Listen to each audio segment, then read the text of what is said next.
Hello നമസ്കാരം. Got എന്ന ചിത്രത്തിൻ്റെ ഒഫീഷ്യൽ OTT അപ്ഡേഷനാണ് ഇന്നൊരു വീഡിയോ ഭാഗത്ത്. വീഡിയോയിലേക്ക് വരുമ്പോൾ വീഡിയോ ലൈക്ക് ചെയ്യുക, ചാനൽ സബ്സ്ക്രൈബ് ചെയ്യുക. ഈ വരുന്ന സെപ്റ്റംബർ മാസം ധാരാളം ചിത്രങ്ങൾ OTT റിലീസ് ചെയ്യുന്നുണ്ട്.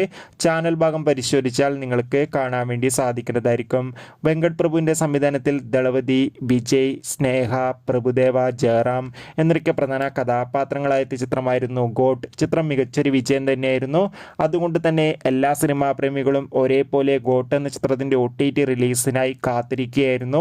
ചിത്രത്തിൻ്റെ OTT അവകാശങ്ങളൊക്കെ നെറ്റ്ഫ്ലിക്സ് എന്ന OTT പ്ലാറ്റ്ഫോമാണ് സ്വന്തമാക്കിയിട്ടുള്ളത്. അങ്ങനെ കാത്തിരിപ്പിനൊടുവിൽ ചിത്രം ഈ വരുന്ന ഒക്ടോബർ 3-ാം തീയതിയോ അല്ലെങ്കിൽ ഒക്ടോബർ 10-ാം തീയതിയോ OTT റിലീസ് ചെയ്യുമെന്ന് ഒഫീഷ്യലായി കൺഫേം ആക്കിയിട്ടുണ്ട്. ഗോട്ട് എന്ന ചിത്രത്തിൻ്റെ OTT റിലീസിനായി നമുക്ക് കാത്തിരിക്കാം. ചിത്രം കണ്ടവരുടെ അഭിപ്രായം കമൻറ്റ് ചെയ്യുക. കൂടുതൽ സിനിമാ വാർത്തകൾക്കായി ചാനൽ ഇപ്പോൾ തന്നെ സബ്സ്ക്രൈബ് ചെയ്യാൻ വേണ്ടി പരിഗണിക്കൂ. അടുത്തൊരു വീഡിയോയിൽ കാണും വരെ ബൈ ബൈ.